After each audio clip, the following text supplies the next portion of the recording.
എല്ലാവർക്കും നമസ്കാരം. ഇന്നത്തേതൊരു നൈറ്റ് വ്ലോഗാണ് കേട്ടോ. ഇന്ന് വൈകിട്ട് ഞങ്ങൾക്ക് ചെറിയൊരു മഴ കിട്ടിയിട്ടുണ്ട്. അതുകൊണ്ട് ഇന്നത്തെ ചൂടിനൊരു ചെറിയൊരു ശമനം അത്രയേ ഉള്ളൂ. എന്തൊരു ചൂടാണല്ലേ! നിങ്ങൾക്കൊക്കെ മഴയൊക്കെ കിട്ടിയോ? എന്നിട്ട് സന്ധ്യയ്ക്ക് ഞാൻ വിളക്കൊക്കെ കത്തിച്ചു. ഇനി രാത്രിത്തേക്കുള്ള ഫുഡ് റെഡിയാക്കണം. ഇന്നിവിടെ ദോശയാണ് കേട്ടോ. ഞാനാണെങ്കിൽ 2 ദിവസത്തേക്ക് ഇങ്ങനെ മാവാട്ടി വെച്ചിരിക്കും. അതാകുമ്പോൾ നമുക്ക് എളുപ്പമാണല്ലോ, ഇങ്ങനെ പെട്ടെന്ന് എടുത്ത് ചുട്ടാൽ മതി. എനിക്ക് ഈ കുട്ടി കുട്ടി ദോശയാണ് കേട്ടോ ഇഷ്ടം. എന്താ പറയുക, തട്ട് ദോശ. അത് നല്ലൊരു ടേസ്റ്റ് അല്ലേ? ഈ വലിയ നൈസായിട്ടുള്ള ദോശയെക്കാട്ടിലും ഞാൻ ഉണ്ടാക്കുമ്പോൾ ഇങ്ങനെ കുട്ടി കുട്ടിയായിട്ടുള്ള ദോശയാണ് ഉണ്ടാക്കുന്നത്. അപ്പോൾ നമ്മൾ ആവശ്യത്തിന് ദോശയൊക്കെ റെഡിയാക്കി ഇനി ഇതിലേക്ക് വേണ്ടുന്ന കറി ഉണ്ടാക്കണം. അപ്പോൾ എളുപ്പം ഉണ്ടാക്കാൻ പറ്റിയത് നമ്മുടെ ചമ്മന്തിയാണല്ലോ. വെള്ള ചമ്മന്തി ഉണ്ടാക്കാമെന്ന് വിചാരിച്ചു. അപ്പോൾ നമ്മുടെ പുറത്തെ കൊട്ടിലാണ് ചിരവയൊക്കെ വെച്ചിരിക്കുന്നത്. അപ്പോൾ അതിനാവശ്യമുള്ള തേങ്ങയൊക്കെ തിരുമ്മാൻ വേണ്ടി പോവാണ് കേട്ടോ. എനിക്കല്ലെങ്കിലും ഈ ദോശയുടെ കൂടെ വെള്ള ചമ്മന്തി, പിന്നെ സാമ്പാർ, പിന്നെ ഒരു റെഡ് കളർ ചമ്മന്തി ഉണ്ടല്ലോ, ഇതും കൂട്ടി കഴിക്കാനാണ് ഇഷ്ടം. പക്ഷേ ഇപ്പോൾ ഈ ചൂടൊക്കെ ആയതുകൊണ്ട് നമ്മൾ എത്രയും വേഗം ജോലി തീർത്തിട്ട് പോകാനെല്ലാം നോക്കുകയുള്ളൂ. അതുകൊണ്ട് ഇന്ന് ഈ ചമ്മന്തി മാത്രമേ അരയ്ക്കുന്നുള്ളൂ.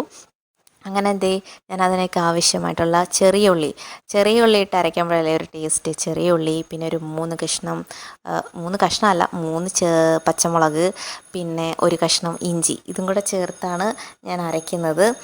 ഇഞ്ചിയൊക്കെ ചേർക്കുമ്പോൾ അതിനൊരു പ്രത്യേക ഒരു ടേസ്റ്റാണ്. എൻ്റെ അമ്മയൊക്കെ ആണെങ്കിൽ ചിലപ്പം ഈ വെള്ള ചമ്മന്തി ഉണ്ടാക്കുമ്പം കറിവേപ്പിലയും കൂടി ഊരിയിട്ട് അതിനകത്ത് അരയ്ക്കും. കറിവേപ്പിലയും കൂടി ഇടുമ്പോൾ അതിനൊരു പ്രത്യേക ഒരു ടേസ്റ്റും ഒരു മണമൊക്കെയാണ് കേട്ടോ. അപ്പോൾ ഞാൻ ഇത് അരച്ചെടുത്തു. അപ്പോൾ കുറച്ചവിടെ വീണിട്ടുണ്ട്. ഞാൻ അന്നേരം അത് ക്ലീൻ ചെയ്തങ്ങ് മാറ്റും. അതാകുമ്പോൾ നമ്മുടെ പണിയും കുറഞ്ഞ് കിട്ടും. അങ്ങനെ കടുവും ചെറിയ ഉള്ളിയൊക്കെ വറുത്തതിന് ശേഷം നമ്മുടെ അരപ്പ് അതിലേക്ക് ഒഴിച്ചു കൊടുത്തു. ആവശ്യത്തിന് ഉപ്പും ചേർത്ത്. അപ്പം നമ്മുടെ ചമ്മന്തി ഇവിടെ റെഡി ആയിട്ടുണ്ട്. ഇനി അടുത്ത പരിപാടി നാളത്തേക്ക് എന്താണ് ഉണ്ടാക്കുക എന്ന് ഫ്രിഡ്ജ് തുറന്നു ഇങ്ങനെ നോക്കും.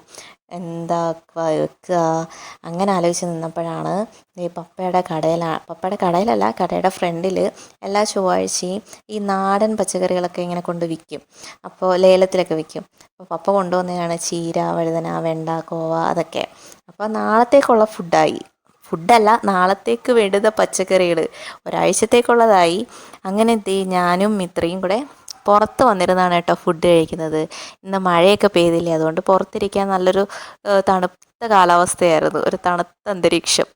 അങ്ങനെ ഞങ്ങൾ പുറത്തിരുന്നാണ് ദോശയൊക്കെ കഴിക്കുന്നത്. അപ്പോൾ ദിച്ചുമോൾ വിളിച്ചിട്ടുണ്ടായിരുന്നു. ദിച്ചുമോൾ ഇന്ന് അവർക്ക് ബാസ്കറ്റ് ബോളിൻ്റെ മത്സരമൊക്കെ ഉണ്ടായിരുന്നു. അപ്പോൾ നമ്മുടെ മാജിക് ബോളിലെ കുട്ടികളായിരുന്നു ജയിച്ചിരിക്കുന്നത്. ഇനി ഫൈനലൊക്കെ വരുന്നുണ്ട്. അപ്പോൾ ആ വിശേഷങ്ങളൊക്കെ ആയിരുന്നു ദച്ചു പറഞ്ഞത്. അമ്മ എപ്പോഴാണ് അങ്ങോട്ട് വരുന്നതെന്നൊക്കെ ചോദിച്ചിങ്ങനെ ഇരിക്കുകയാണ്. അവിടെ മലപ്പുറത്ത് പിന്നെ എൻ്റെ പപ്പയും അമ്മയൊക്കെ ഉണ്ടായതുകൊണ്ട് എനിക്കൊരു സമാധാനമുണ്ട്. പെരിഞ്ചോടൻ ഡ്യൂട്ടിക്കൊക്കെ പോയാലും ദച്ചുമോളെ നോക്കാൻ. അങ്ങനെ ഇന്നത്തെ പരിപാടികളൊക്കെ കഴിഞ്ഞു. അപ്പം നാളെ കാണാം മറ്റൊരു വീഡിയോ ആയിട്ട്. ബായ്.